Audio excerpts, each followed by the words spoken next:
पवन सिंह चुनाव लड़ने का ऐलान किया है, ट्वीट किया है। अरे भैया, साइंस के विद्यार्थी को कॉमर्स का सवाल क्यों पूछ रहे हैं? उपेंद्र कुशवाहा ने तो पवन सिंह का बिल्कुल ही मजाक उड़ा दिया। ऐसे रिप्लाई किया जैसे पवन सिंह बोलकर कुछ है ही नहीं, उनके लिए कीड़ा मकोड़ा है और खड़ा हुआ है रौंद दूंगा।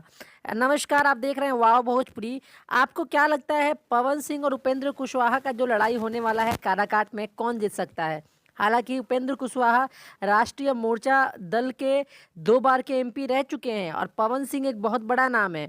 लेकिन जब क्वेश्चन पूछा गया उपेंद्र कुशवाहा से कि पवन सिंह खड़े हो रहे हैं, तो बोल रहे हैं उपेंद्र कुशवाहा कि साइंस के विद्यार्थी को कॉमर्स का सवाल मत कीजिए। मतलब कि जो परिपूर्ण है पॉलिटिकल लाइन से, आप उसके लिए ये सब क्वेश्चन मत कीजिए। ये पवन सिंह कुछ भी नहीं है मेरे सामने।